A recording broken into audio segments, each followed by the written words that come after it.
تفسیر القرآن آج کا سبق سورۃ التوبہ آیت نمبر 73 سے 74 تک۔ اعوذ باللہ من الشیطان الرجیم، بسم اللہ الرحمن الرحیم۔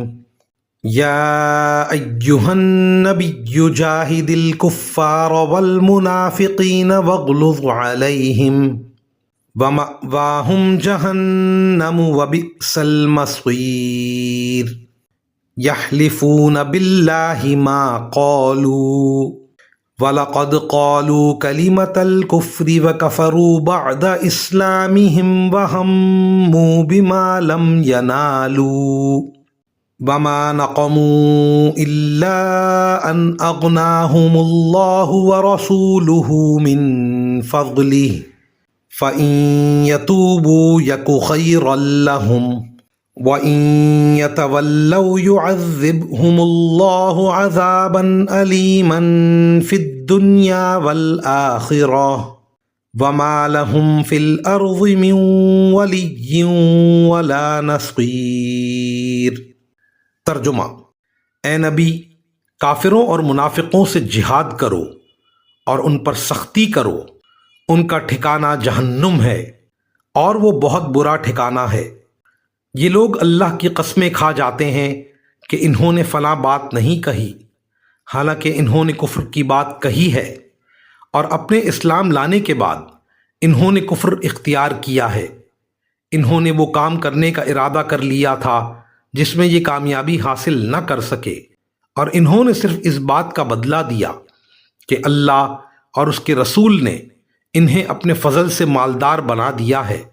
اب اگر یہ توبہ کر لیں تو ان کے حق میں بہتر ہوگا، اور اگر یہ منہ موڑیں گے تو اللہ ان کو دنیا اور آخرت میں دردناک عذاب دے گا، اور روئے زمین پر ان کا نہ کوئی یار ہوگا نہ مددگار۔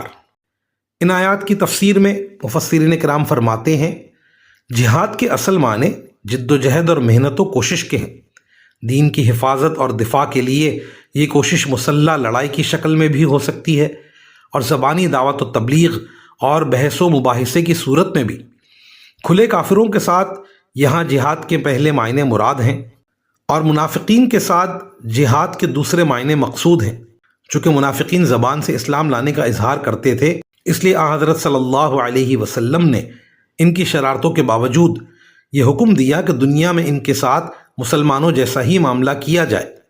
اس لیے ان کے ساتھ جہاد کا مطلب زبانی جہاد ہے، اور ان پر سختی کرنے کا مطلب یہ ہے کہ اول تو گفتگو میں ان کے ساتھ کوئی رعایت نہ برتی جائے، دوسرے اگر ان سے کوئی قابل سزا جرم سرزد ہو تو انہیں معافی نہ دی جائے۔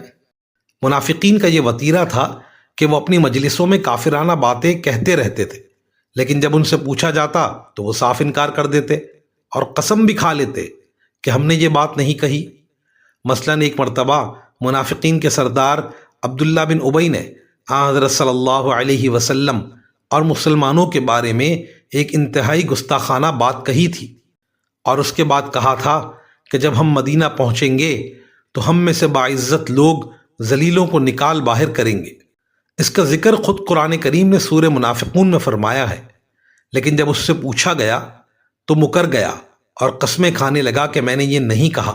منافقین اگرچہ دل سے تو کبھی اسلام نہیں لائے تھے، لیکن کم از کم زبان سے اسلام کا اقرار کرتے تھے۔ اس بات کے بعد انہوں نے زبان سے بھی کفر اختیار کر لیے۔ مزید ان آیات میں ایک واقعے کی طرف اشارہ ہے جس میں منافقین نے کوئی خفیہ سازش کی تھی مگر اس میں کامیاب نہیں ہو سکے۔ ایسے کئی واقعات عہد رسالت میں پیش آئے ہیں۔ مثلاً ایک واقعہ تو اوپر بیان کیا گیا کہ عبداللہ بن ابی نے یہ ناپاک ارادہ ظاہر کیا تھا کہ ہم مسلمانوں کو مدینہ منورہ سے نکال دیں گے۔ ظاہر ہے کہ وہ اپنی اس دین کو عملی جامہ پہنانے پر قادر نہیں ہوئے۔ دوسرے ایک واقعہ غزوہ تبوک سے حضرت صلی اللہ علیہ وسلم کی واپسی کے وقت پیش آیا کہ منافقین نے 12 آدمیوں کو نقاب پہنا کر اس بات پر تعینات کیا تھا کہ وہ ایک گھاٹی میں چھپ کر بیٹھیں، اور جب حضرت صلی اللہ علیہ وسلم وہاں سے گزریں تو آپ پر حملہ کر دیں۔ اس وقت حضرت حذیفہ بن یمان رضی اللہ تعالی عنہ نے انہیں دیکھ لیا اور حضرت صلی اللہ علیہ وسلم کو اطلاع کر دی۔ آپ نے ان کو زور سے آواز دی تو ان پر ایسا رعب طاری ہوا کہ وہ بھاگ گئے۔ آپ نے بعد میں حضرت حذیفہ رضی اللہ تعالی عنہ کو بتایا کہ وہ منافق لوگ تھے۔